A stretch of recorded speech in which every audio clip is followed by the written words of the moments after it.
Wara li temmu l-edukazzjoni sekondarja qed jintilfu ħafna atleti minħabba l-isfidi li jsibu u għalhekk jeħtieġ impenn akbar biex atleti żgħażagħ jibqgħu attivi fl-isport meta jtemmu l-edukazzjoni sekondarja. Għal dan ma Net News is-surmast tal-Iskola Nazzjonali tal-Isport George Mikallef waqt konferenza organizzata mill-iskola stess dwar dik li qed tissejjaħ id-Dual Career Path. Jiġifieri sistema fejn fl-iskola, apparti s-suġġetti akademiċi, jistudjaw ukoll l-isport fuq livell professjonali. Imma meta jlestu l-edukazzjoni tagħhom fl-Iskola Nazzjonali tal-Isport qed ikun hemm atleti li jieqfu jagħmlu l-isport minħabba d-diffikultajiet li jsibu.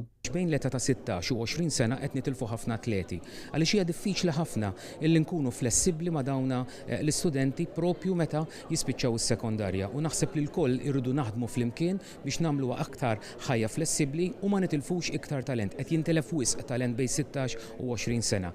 U hemm naħseb huwa pass illi jmiss illi naf li hemm ukoll ċertu istituzzjoni post-sekondarji li bdew jippruvaw jindirizzawha, però qatt fadal ħafna xi jsir. Imma hemm studenti tal-Iskola Nazzjonali tal-Isport illi għalihom ir-rutina impenjattiva tal-istudju u training hija xi ħaġa li ma' żmien irnexxielhom jidraw, fosthom Clive Camilleri li jitrenja l-ġudo u Ġada Xikluna li titrenja l-atletika.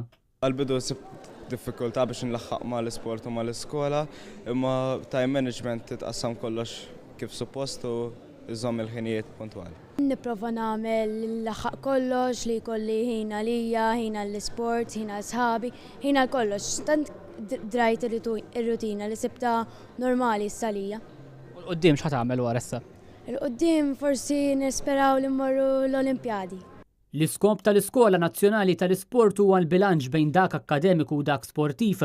Waqt il-konferenza dwar l-appoġġ li għandhom jingħataw dawn l-istudenti atleti tkellmu numru ta' sportivi professjonali dwar l-esperjenzi tagħhom, fosthom il-plejer tal-water polo Stevie Camilleri.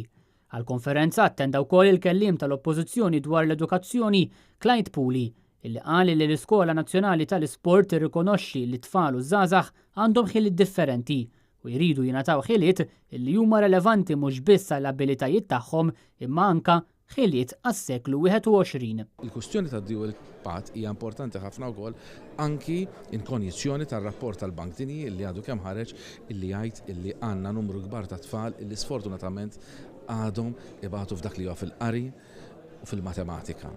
Aħna ma jistax ikollna dan it-tip ta' riżultati għaliex dawn ikunu qed jikkreaw diżugwaljanzi.